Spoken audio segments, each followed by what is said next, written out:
Hi friends, ചെറുനാരങ്ങ ഒരു 6 മാസക്കാലം വരെ കേടുകൂടാതെ സൂക്ഷിക്കുക എങ്ങനെയാണെന്നും ഇങ്ങനെ സൂക്ഷിക്കുന്ന ചെറുനാരങ്ങ നീര് വെച്ചിട്ട് പെട്ടെന്നൊരു ജ്യൂസ് ഉണ്ടാക്കുക എങ്ങനെയാണെന്നാണ് കാണിക്കുന്നത്. അതിനു വേണ്ടിയിട്ട് ചെറുനാരങ്ങയെല്ലാം നമ്മൾ കഴുകി എടുത്തിട്ടുണ്ട്.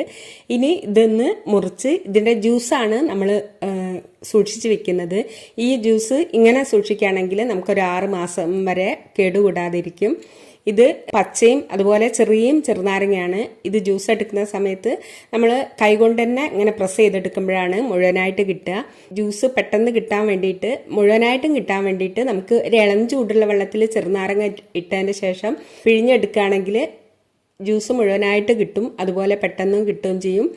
അതുകൂടാതെ നമ്മൾ കൈവെള്ളയിലിട്ട് ചെറുനാരങ്ങ ഒന്ന് ഉരുട്ടി ഉടച്ചെടുത്തതിന് ശേഷം മുറിച്ച് പിഴിഞ്ഞെടുക്കുകയാണെങ്കിൽ നമുക്ക് പെട്ടെന്ന് നീര് കിട്ടും.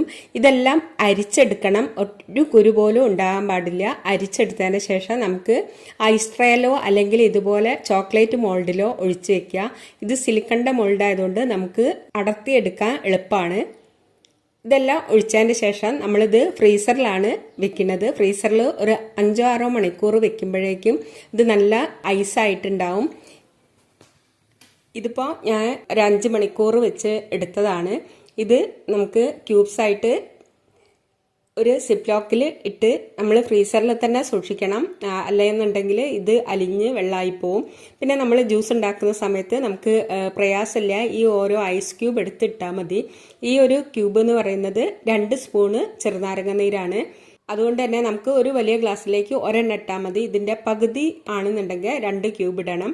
ഇതിനി നമുക്ക് ഫ്രീസറിൽ ഇങ്ങനെ സൂക്ഷിച്ചാൽ നമുക്ക് എളുപ്പത്തിൽ ജ്യൂസ് ഉണ്ടാക്കാൻ പറ്റും. അപ്പോൾ ഇത് വെച്ചിട്ട് ഞാനിപ്പോൾ ഒരു പകുതിയുള്ള ക്യൂബ് ആയതുകൊണ്ട് തന്നെ 2 ഇട്ട് കൊടുക്കുന്നുണ്ട്. വലിയ ഗ്ലാസ്സുമാണ്.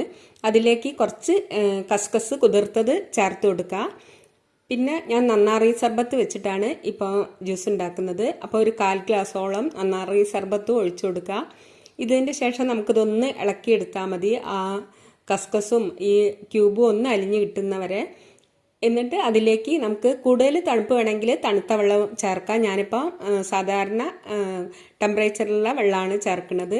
ഇത് ചേർത്ത് നമുക്ക് ഇളക്കിയെടുത്താൽ നമ്മളെ ജ്യൂസ് ഇവിടെ റെഡിയായി. എല്ലാവരും തയ്യാറാക്കി നോക്കുക. ഇതേ രീതിയിൽ സൂക്ഷിച്ച് വെച്ച് നോക്കുക. അപ്പോൾ നമുക്ക് പെട്ടെന്ന് ജ്യൂസൊക്കെ ഉണ്ടാക്കാൻ പറ്റും. പ്രത്യേകിച്ച് നോമ്പുകാലാണ് വരുന്നത്. വീഡിയോ ഇഷ്ടപ്പെട്ടാൽ ലൈക്ക് ചെയ്യുക, ഷെയർ ചെയ്യുക, സബ്സ്ക്രൈബ് ചെയ്ത് സപ്പോർട്ട് ചെയ്യുക. താങ്ക്